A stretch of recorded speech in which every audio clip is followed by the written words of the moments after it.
Le Saint-Esprit, je suis en train de dire pourquoi c'est important d'avoir la connaissance révélationnelle du Saint-Esprit. Parce que c'est lui qui t'a fait naître de nouveau, ce n'est pas quelqu'un d'autre.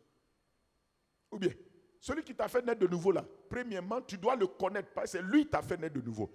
Ce n'est pas, écoutez-moi, Jésus m'a fait naître de nouveau. Jésus dit que c'est le Saint-Esprit.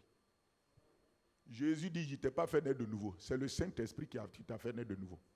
Moi, j'ai accompli l'œuvre de ton salut, mais c'est le Saint-Esprit qui est venu te faire naître de nouveau. C'est à cause de ça, si tu ne respectes pas le Saint-Esprit, c'est que tu es insensé. Quelqu'un qui t'a fait naître, et toi, tu ne veux pas le respecter. Tu sais pourquoi la Bible dit honore ton père et ta mère? Parce que c'est eux qui t'ont fait naître. C'est à cause qu'on dit de les honorer. Tu vas comprendre pourquoi tout chrétien doit honorer le Saint-Esprit. Parce que c'est lui qui t'a mis au monde dans le royaume de Dieu. Dans le royaume de Dieu, là, c'est lui qui t'a mis au monde. Alors, si naturellement tu honores ton père et ta mère, vous comprenez pourquoi?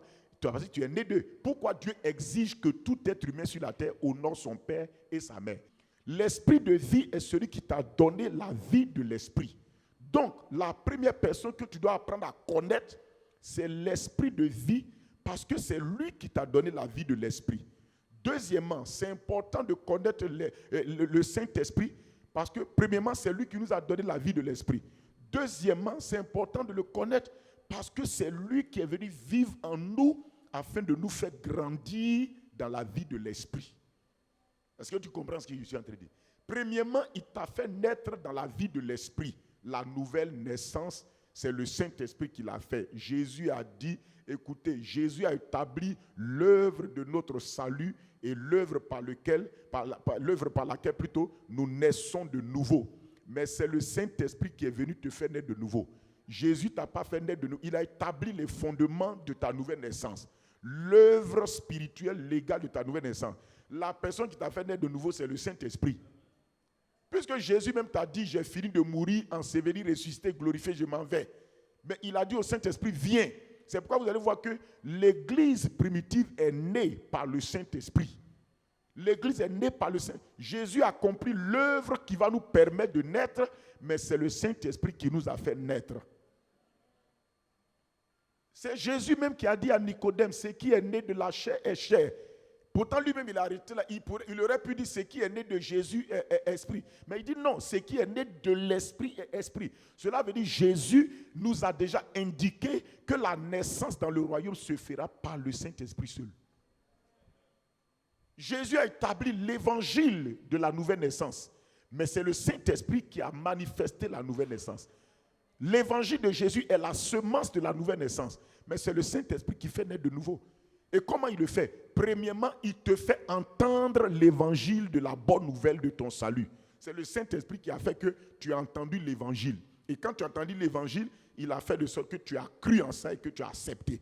Maintenant, quand tu as accepté, il a agi sur cette parole que tu as crue et il a provoqué la naissance. La semence de l'évangile a été communiquée, tu as cru et tu as accepté. Ton cœur a attrapé la semence là, en disant que je crois que Jésus est vraiment mon sauveur et mon Seigneur et je le reçois dans mon cœur. Quand tu as fait cela, le Saint-Esprit a pris ce que tu as cru là et il a provoqué la nouvelle naissance. De même que naturellement, aucun être humain ne naît sur la terre sans qu'un homme ait planté la semence dans une femme. Aucun animal ne se reproduit sans que l'animal mâle ait planté la semence. Aucune plante ne pousse sans que l'être humain ait pris la semence là, donné ça à la terre qui est le sol. De même, aucun enfant de Dieu, aucun être humain ne naît de nouveau dans la vie de Dieu tant que la semence de Dieu n'a pas été plantée en lui et activée par le Saint-Esprit. Donc chaque chose a sa semence de reproduction. Ça va? Amen. Alors je voudrais que tu élèves la voix et bénir le Saint-Esprit. Parce que c'est lui qui t'a fait entendre l'évangile. Il t'a convaincu de péché.